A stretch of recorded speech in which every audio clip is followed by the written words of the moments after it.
Hey, my people, my peeps. Oh, yeah, peepees. All right, that's too much. Okay,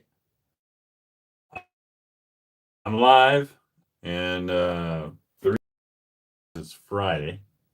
I'm having myself a little drinky poo, and I'm working on batteries, and I'm working on this big ass power shed again. So I'm waiting for anyone to tune in. I am live. I might be like playing with the phone and such things. I'm just making sure everything's working copacetically. Nobody uses that word anymore, but let's just make sure it is copacetic. Anyway, I'm going to reverse the screen here and show you what I'm up to. Oh, turn around, you bastard. All right, there. So I'm building, I'll get rid of my hat there. I am building these dang batteries still. I've got my spot welder going here. I had bought one of these from Amazon, and I actually paid like 120 bucks. And the thing was a piece of shit. I'm not even going to sugarcoat it. It was garbage. It was like $120. I found this one was highly rated, had way less features. It was like 60 bucks on Amazon, and it's been running like a trooper all day. I've spot welded all these today. So we're talking like it's already gone through, well, there's 100 in each one of these. So 1, 2, 3, 1, 2, 3, 4, 5, 6, 700, almost 800 of these today. Hasn't missed a beat. The nice thing about this one, and I'm not sure if maybe they all can do it, I don't know, but it said in the instructions you can leave it plugged in. So it's fully charged. It's been going and like it's got a full charge. You can run it without the cord, but why not just leave it plugged in? It's given the full power. It's staying consistent in that respect. And yeah, it's like perfect, man. So that's what I'm doing. I'm just going to show you how I deal with it. Let's just set this up here and let's just do some spot welds. So I'm going to turn this around. Come on now. All right. Okay. All right. There you go. All right. I know I'm difficult, man. I'm difficult. So I got my strip already cut here. Just going to lay that down. And what I'm doing here is I'm going to center this up. I'm going to find the middle roughly and a battery cell that's like lined up good. And that's my starting point. Boop. There you go. I go a few over. I'll find another cell that's lined up good. Like this one. Right here. Boop. Come down here a little more. Let's give you the view. Slide this over. Man, it works pretty. The last battery I built, I had a homemade version of this, and it actually worked pretty good.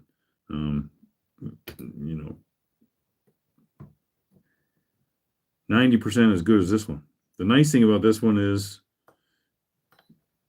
more consistent. These welds are more consistent. And all right, we're over this way now. So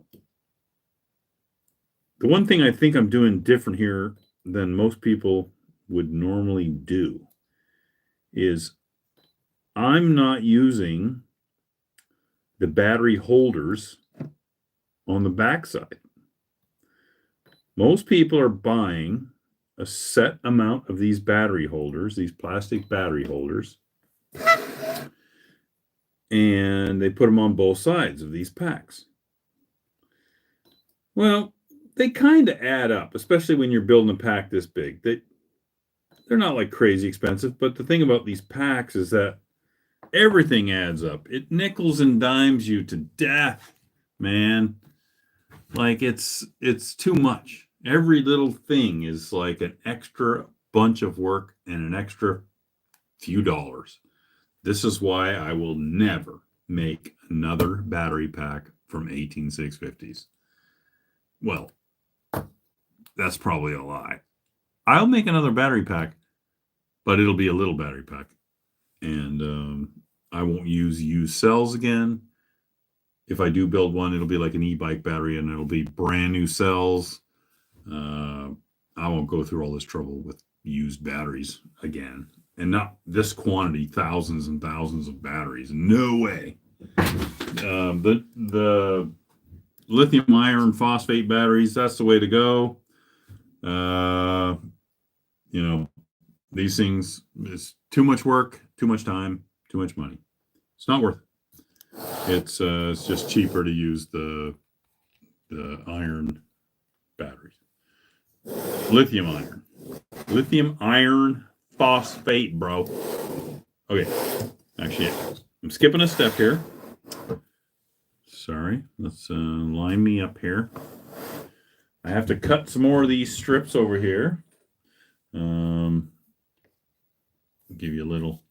I don't know why when I touch the reverse button, it's not showing me the right deal here. Anyway, this is almost impossible with only two hands trying to hold a camera. But I've got a couple marks here, there and there, and I need to cut like 6 of these. So I'm just going to show you what I'm doing here. Wow, like you've never seen scissors before. So yeah, bing. Now I have to pick that up. But anyway, let's just cut to the chase here, and I'm going to cut 6 of these real fast. There. And these are my little cross pieces. So it's that simple. You know, I'm not like, it's not complicated. I just got a couple marks on the table. Take some scissors and snip them off.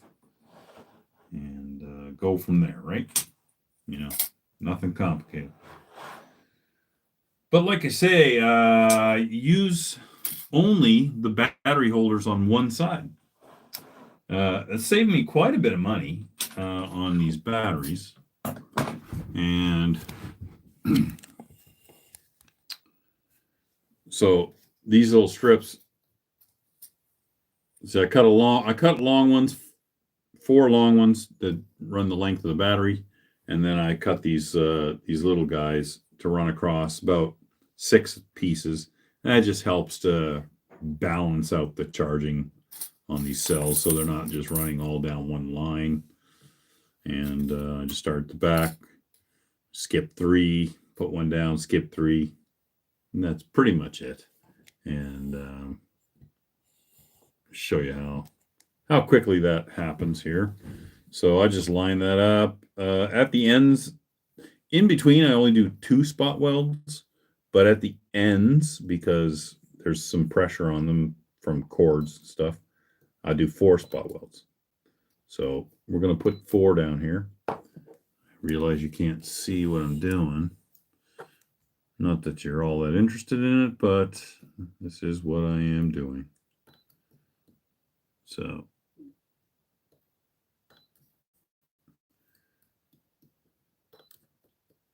four on that strip. Okay, there's that. I'm going to skip 3. Put one right here. I'll just crudely line them up, square them up visually. Put 2, 2, 2, and 2. That's it. Give you a little peek at what they look like up close. So there's your spot welds, right? So, like I say, I put 4 at the ends, just to keep it stronger at the ends, because if nothing's getting soldered on this end, but down this end, and I'll show you in a second what I'm doing. But at the ends, there's more pressure. In between, it's easier to keep them strong in between. So why waste the energy? I just put 2. It's really all they need. And then I got my cross pieces. I skipped 3, put one there. So I'm going to continue on, and then I'll show you what I do at the end here. It's a little bit different than the norm, because why be normal? Let's switch this back again. I just want to get this one little battery done here, and then I'll jump forward to what else is happening here. I hope you guys are all doing pretty good. I'm doing really good, man. I'm like in a real good place these days. I don't know why. Probably because I got a good woman by my side. And she'll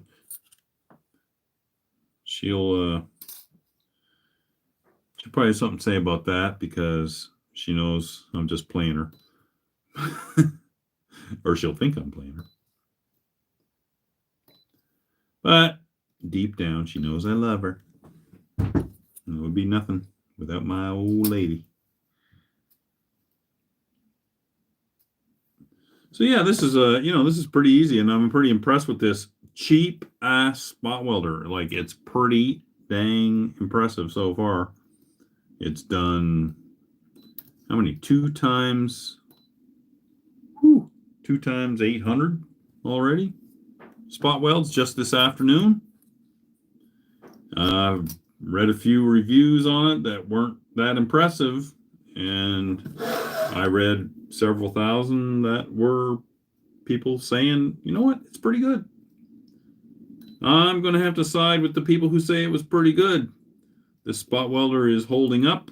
It's very simple, which makes it, the other one, I spent more money because it had LED features and, LCD features. It had an LCD screen that gave you a bunch of information and stuff.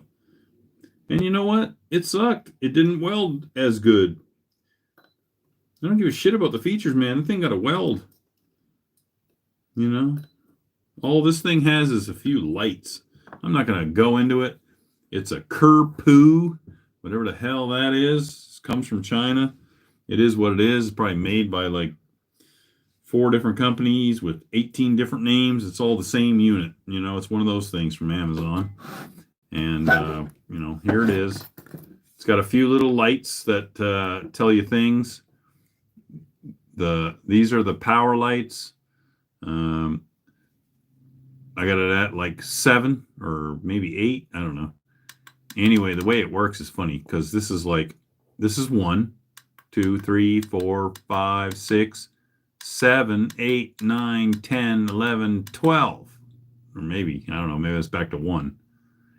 Anyway, if I want it to be 50%, it'd be there. I need a little more, so it's there.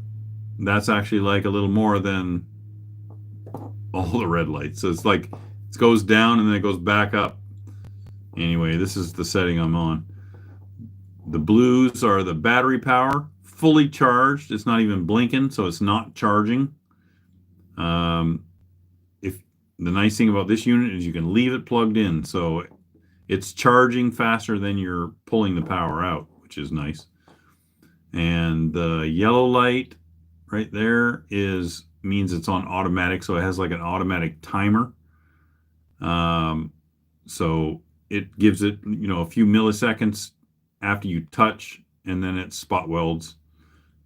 If I switch it to that, it's manual control, and there's a button on top. And if I was to push this button, that's when it would spot weld. So you could like push the electrodes down and then push that button. That's when it would spot weld. But it's just better on the automatic thing, because you don't have to think about it. You just push them down and boom, it'll weld. I just set it on top of this little piece of plastic here to bring it up a little bit, because probably the worst thing about this whole unit is how short these leads are. They're probably 14 to 16 inches long. And if I have this unit sitting down below these batteries, like, it's a stretch, because these things, the holders they're rigid. And man, they only give you like a flexible line, probably 10 inches of flexible line. So it's kind of a pain. And I just raise it up like 3-4 inches, and then it's pretty good. So what a lot of people do when they're making these, and I'm going to turn this around again. I have no idea what the hell's going on with this camera, but anyway, what most people do is they just make this end and this end pretty much the same. They just cut that off, stop right there, and that's it. Somehow they'll solder something right to here. I don't want to solder right above the battery. I kind of want it out here somewhere. So what I came up with is to basically, and you kind of want to double them up a little bit down here. Helps pull the power in like at the end. Because if it's going to heat up, it's going to heat up at the end. And then I just came up with this. What I do is I fold it over.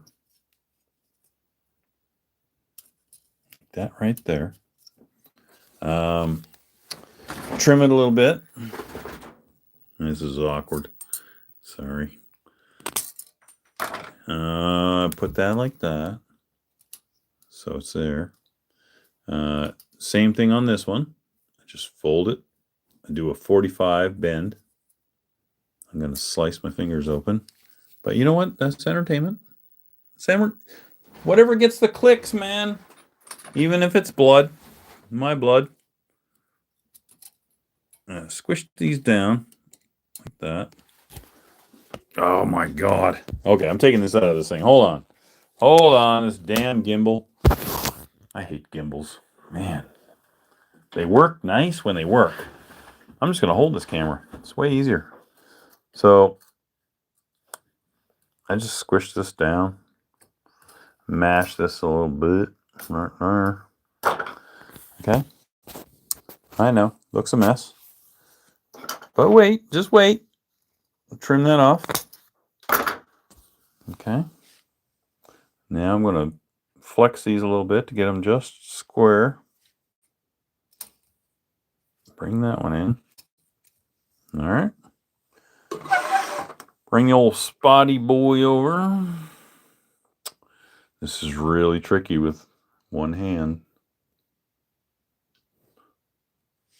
Boom.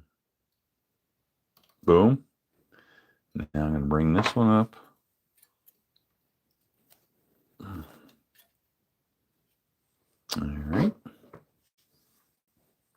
I'm going to put that right there. Hang on.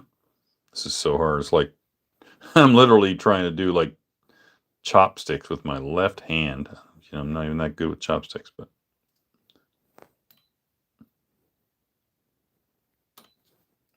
ow, that's hot. Woo! All right. This is the sloppiest one I've done so far because I'm doing it with my left hand and one-handed. So then I roll this guy. Right. So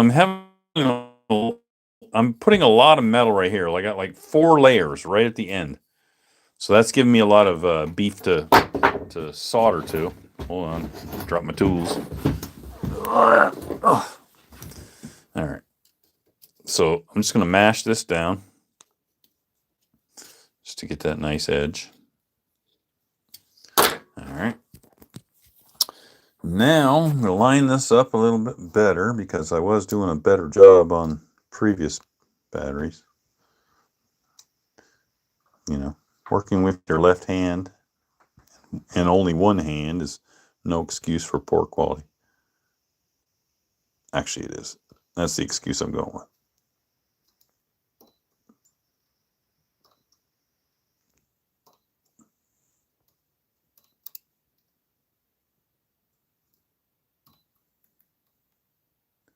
Come on.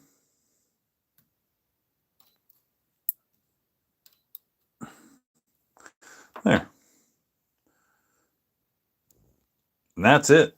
So I've got this sort of beefy end. And that's what I'm going to solder my wire to. So anyway, that's that whole unit spot welded on one side.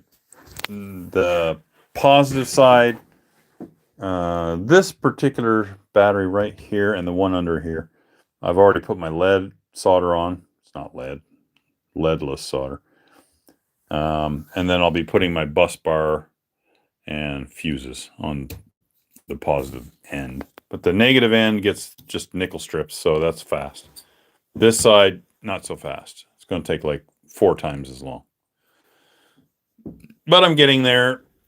These are all soldered, or sorry, spot welded, and I've got this many more to go to spot weld. But this was just done today, so it's been pretty good. And I just got to do my bus bars, like I say, and go from there. I've got my wires trimmed. My wonderful helper, Brock, was here today. He's a co-op student. Still have yet to put him on video, and feels kind of strange to put a young fella on video, but I don't know. It's kind of weird. Don't feel like I should exploit anyone. But anyway, he worked hard today. He trimmed all these, got them good. I've got these RC connectors. I don't know if you know this from the RC world, but these are kind of nice. These little gold-plated connectors. They can handle the amps, and they get soldered on. I should show you here, I guess, but they get soldered on. See the ends there. They got these nice little holes so you can dip the solder in there. They're not threaded or anything. They kind of look like they're for a set screw or something, but they're not. You can just dip your solder in there. So that'll go on the end of that, right? Soldered on. And I got one in here that I did somewhere. Let's have a look. I know where he's hiding. I know I did one. Where'd you get to, buddy? Anyway, yeah, I don't know where it went. It's not in that pile. Anyway, it's getting a male on one end and a female on the other, and then eventually this is going to get cut in half. I just cut them to length, but when they go into the rack, one end is getting soldered to that heavy tab, that guy. So one end gets soldered on there, and then that connector will be soldered there, and the other end soldered to the bus bar coming off the positive end, and that gives me a quick connect, and it should work pretty good. Nobody's done it that way. It's all revolutionary. Nobody has done it this way by not putting the holders on one side, right? You only need the holders on this side because the bus bar and the fuses aren't very strong, so you need it on this side, but you really don't need it on the negative side. All the nickel strip is pretty strong once it's all, I almost said soldered, but spot welded on. And, you know, that's way better. I've got my controller geared up, ready to go. That's my battery outputs from the machine. It's a hybrid solar controller, inverter, and charger. It's all in one. It does everything. It's an MPPT controller, solar controller. So the solar will come in, go up in there. That's yet to happen. Solar gets converted and then to the battery charger, or out to the batteries. And over here is out to the house. That's out to the house. This is in. This one's coming in through the wall from a generator. So when you have a generator on, it'll override and charge batteries and feed the house. And anyway, there'll be more on that later. I'm not going to go into that while it's not actually functioning right at the moment. I had it fired up there one day and it powers on and everything like that. But once it's good to go, we'll delve into that a little more. This will feed from the to feed the batteries. It's going to go through the BMS, the battery management system, which is this guy. and tie into these things and control these batteries. I know what you're thinking. This is one BMS. This is a battery over here, and this is a battery over here. So, yes, I have to get another one. I'm waiting for one. It's coming from China. It's on a very slow boat. But once I have one battery up and running, I can fire up the system, and then I can build the second battery and tie it in. And the reason I'm doing two batteries is that redundancy, you know. You want redundancy because if you have a very elaborate system with a lot of little parts and moving things, there's no moving parts, but if you do have something with a lot of moving parts, you know, it's good to have a backup. And this will be an active backup. Both batteries will be online. They both feed the unit. And if one battery fails, you don't lose power. You just lose capacity. So it's just the way it should be. So each battery, like I say, will be 12 to 13 kilowatt hours, something like that. You know, it's in that ballpark. It's definitely more than 10. It's probably not 15, but it could be approaching 15. I don't know. I'm not even going to capacity test it. You couldn't anyway, but dude, if I get 3 days of power out of it, that's mint. That's what I want. I just want to run. Hell, if it ran 2 days in total darkness, if I could run my whole life for 2 days in the dark, you know, if an asteroid hits this planet, 2 days, you'll be good, you know. Stuff starts to grow again, right? You'll be all right. Anyway, I'm going to keep this live episode down to half an hour because, honestly, I ain't got nothing to talk about. I'm working on some other things. I got some stuff in the pipeline. It's winter. It's cold and wet and frozen, and so life's tough. I think my next video, I have a lot of fans of the Torsionator, and I have an idea to actually finally, after 13 years of people asking me about it, I'm going to show you what's inside the Torsionator. I'm going to show you how the Torsionator actually functions. I'm going to show you everything about the Torsionator, inside and out. And I hate to tell you, you're probably not going to be that impressed. To be honest, it's a very simple machine. Any moron can make one. So, I don't know. This moron made one, and if I can make it, any fucking guy can make it. So anyway, that's it for this evening. I shall see you tomorrow with the guts of the Torsionator. Cheers, my peeps. I love you. I miss you all. I wish I could give you a big old greasy hug right now, but I can't because I'm here and you're there. But we'll see you tomorrow. We'll see you on the inside of the Torsionator. And remember, life's tough. I know, because my life is tough. But life is tough. But it's tougher when you're stupid. So don't be stupid. Don't do what I do and don't follow me. Anyway, we'll check you tomorrow at the Torsionator, boys. All right? Love you. Kirk out. Whatever.